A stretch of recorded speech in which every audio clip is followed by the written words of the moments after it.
ప్రశాంత్ కిషోర్ ఈ ఎన్నికల సమయంలో పదే పదే అనేక టీవీ ఛానల్స్కు, పత్రికలకు, యూట్యూబ్ ఛానళ్లకు ఒక ఉద్యమంలాగా ఇంటర్వ్యూలు ఇచ్చాడు. సహజంగానే ప్రశాంత్ కిషోర్ గనక ఆసక్తిగా జనం చూస్తారు, మీడియా కూడా పట్టుకుంది. పదే పదే ఆయన బిల్డ్ చేసిన నరేటివ్ ఏంటంటే ఒక హైప్ క్రియేట్ చేశారు బీజేపీ చుట్టూ. ఈసారి బీజేపీకి భారీగా సీట్లు వస్తాయి. ప్రశాంత్ కిషోర్ ఇచ్చిన ప్రిడిక్షన్ ఏంటంటే ఇప్పుడున్న 303 సీట్స్ వస్తాయి, కాదంటే ఇంకా 10-20 ఎక్కువనే వస్తాయి, కానీ తగ్గే ప్రసక్తే లేదు. అఫ్కోర్స్ 370 రాదు బీజేపీకి, కానీ 303 ప్లస్ 10 or 20 ఈవెన్ మైనస్ కూడా అవకాశం లేదని చెప్పాడు. వాస్తవంగా ఇయాన్ బ్రెమర్ అనే American political scientist 303 plus R 305 plus R minus 10 అన్నాడు. అంటే 295 to 315 ఇచ్చాడు. అఫ్కోర్స్ ఆయన లెక్క కూడా తప్పింది, చాలా ఎగ్జిట్ పోల్ లెక్కలు కూడా తప్పాయి, అది వేరే విషయం. కానీ ప్రశాంత్ కిషోర్ పదే పదే బిల్డ్ చేసిన నరేటివ్ వల్ల ప్రతిపక్షాలు ఆ రోజు కూడా ఆరోపించారు, ఈయన కావాలని నెంబర్లు ఇస్తూ బీజేపీ గెలుస్తుందని చెప్పడం ఉద్దేశం. మొదటి 2-3 దశలు అయిపోయాక బీజేపీ దెబ్బతింటోందని అర్థమై బీజేపీకి అనుకూలంగా ఒక నరేటివ్ బిల్డ్ చేయడానికి మోడీ ప్రోద్బలం మేరకే రంగంలో దిగాడు అన్న విమర్శలు కూడా ప్రశాంత్ కిషోర్ ఎదుర్కోవాల్సి వచ్చింది.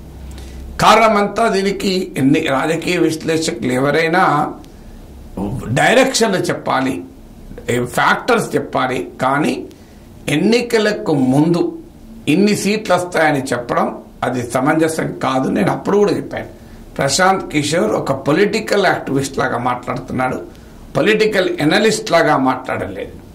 నేను నా స్టాండ్ మొదటి నుంచి అదే, రిజల్ట్ ఓటింగ్ అయ్యేంత వరకు నెంబర్స్ చెప్పడం అనేది ఎథికల్ కాదు. డైరెక్షన్ చెప్పచ్చు, ఇంకో ఈ ఫ్యాక్టర్స్ ఇటువైపు అనుకూలంగా ఉన్నాయి, ఆ ఫ్యాక్టర్స్ అటువైపు అనుకూలంగా ఉన్నాయి. మీరు నా యూట్యూబ్లో వీడియో చూడండి, జగన్ మాకు 151 ప్లస్ వస్తాయి అన్నప్పుడు ఒకవేళ జగన్ చెప్పింది నిజం కావాలి అంటే ఈ 10 అంశాలు ఉండాలి, 10 కారణాలు ఉండాలి అని మాట్లాడాను. మళ్ళీ వెంటనే అదే రోజు అదే ప్రోగ్రాంలోనే దాని తర్వాత లైవ్ ఇచ్చాం, తర్వాత సెపరేట్ వీడియోగా పెట్టాను. ఒకవేళ చంద్రబాబు నాయుడు గెలిస్తే ఇంకో ఈ 12 కారణాల వల్ల గెలవాలి అని. జగన్ గెలిస్తే 10 కారణాలు, చంద్రబాబు గెలిస్తే 12 కారణాలు. అన్ఫార్చునేట్లీ మన దగ్గర ఈ రెండిట్లో ఏదో ఒకటే చూసిన వాళ్ళు ఉంటారు. చూసి జగన్ గెలుస్తాడని చెప్పాడు, లేదా చంద్రబాబు నాయుడు గెలుస్తాడని చెప్పాడు అని మాట్లాడుకుంటారు. కానీ మీరు నా యూట్యూబ్లో వెళ్ళి చూడండి, ఇప్పటికైనా జగన్ గెలిస్తే ఈ 10 కారణాలు, చంద్రబాబు గెలిస్తే ఈ 12 కారణాలు అని ఉంటాయి. అంటే రాజకీయ విశ్లేషకుని పని సమాజంలో ప్రజల రాజకీయ భావాలలో ఎలాంటి మార్పులు వస్తున్నాయని చెప్పాలి తప్ప ఎన్నికలకు ముందు ఇన్ని సీట్లు వస్తాయని చెప్పడం ద్వారా you're influencing elections, not analysing elections. ఎన్నికలు విశ్లేషించడం లేదు, రాజకీయాల్ని ప్రభావితం చేయడం అవుతుంది. ప్రశాంత్ కిషోర్ చేసింది అది. ఇప్పుడు అక్కడే లెక్క చెప్పాడు, నువ్వు ఎగ్జాక్ట్ ఫిగర్ ఇచ్చాక లెక్క చెప్పాడు. సో అయితే ప్రశాంత్ కిషోర్ చాలా విచిత్రంగా దాన్ని సమర్థించుకుంటున్నాడు.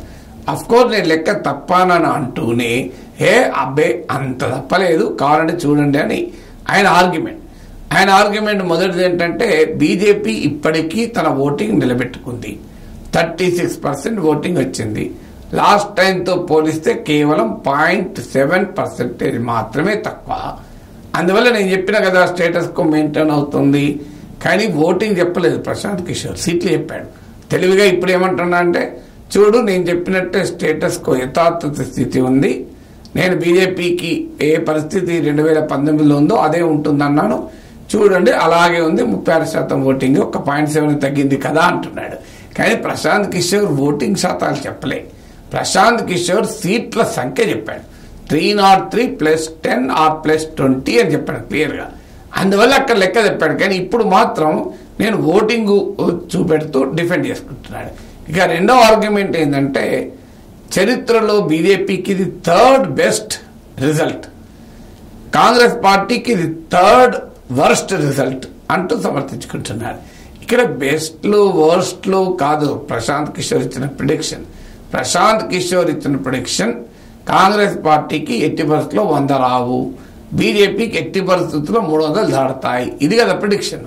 సో నువ్వు థర్డ్ బెస్ట్, థర్డ్ వర్స్ట్ అని అనలే కదా. అందువల్ల ఎప్పుడు కూడా ఒకవైపు నేను లెక్క తప్పానంటూనే లేదు నేను అంత తప్పలేదు, దాదాపు శతాబ్ద పరిస్థితి ఉంది అంటే 303 సీట్స్ లాస్ట్ టైం ఉంటే ఇప్పుడు 240 సీట్స్ వచ్చాయి.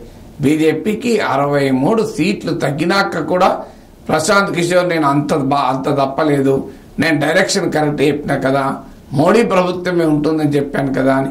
మోడీ ప్రభుత్వం ఉంటుందని చెప్పడానికి we don't need Prashant Kishor. నాలాంటోడే ప్రతి వీడియోలో చెప్పాను. ఇప్పుడు కాదు, సీట్లు తగ్గినా ఓట్లు తగ్గినా అధికారం మాత్రం మారదు, ఖచ్చితంగా బీజేపీ ఉంటుంది, 200 కన్నా ఎట్టి పరిస్థితుల్లో తగ్గవు అని చెప్పాను. 200 దాటితే ఖచ్చితంగా బీజేపీ ఉంటుందని. అందువల్ల మోడీయే మళ్ళీ ప్రైమ్ మినిస్టర్ అవుతాడని ఊహించడానికి పెద్ద మేధో సంపత్తి అవసరం లేదు. It's a very simple prediction అలా కనబడుతుంది ఇక్కడ. కానీ ప్రశాంత్ కిషోర్ డిఫెన్స్ ఇప్పటికీ ఒకవైపు నేను లెక్క తప్పాను అంటూనే అంత బాగా తప్పలేదు, మోడీయే గెలుస్తారన్నా మోడీయే గెలిచాడు కదా, కాంగ్రెస్ 100 లోపే, కాంగ్రెస్ పార్టీ మేము 100 దాటదన్నాం కదా అంటే 100 దాటలేదు కదా అంటే 99 వస్తే 100 వచ్చినట్టే కదా. సో లేదు మేము బీజేపీ ఓటింగ్ అంతనే ఉంది కదా. అయ్యా నువ్వు ఓటింగ్ మాత్రమే చెప్పి ఆగితే నిజమే బీజేపీ తన ఓటింగ్ రిటైన్ చేసుకుంటుందని. సీట్ల సంఖ్య నెంబర్స్ ఇచ్చాక ఆ నెంబర్స్ నిజం కానప్పుడు తప్పనిసరిగా ప్రశ్నిస్తారు, లేనప్పుడు నెంబర్ చెప్పకూడదు. సో పరిస్థితి అంచనా వేయలేకపోతున్నాం. రాజకీయ పరిస్థితులు చాలా కన్ఫ్యూజింగ్గా ఉన్నాయి. ఇంకో డైరెక్షన్ మాత్రమే చెప్తాను అనడమే. లెక్క తప్పినప్పుడు లెక్క తప్పిందని అంగీకరించాల్సిందే.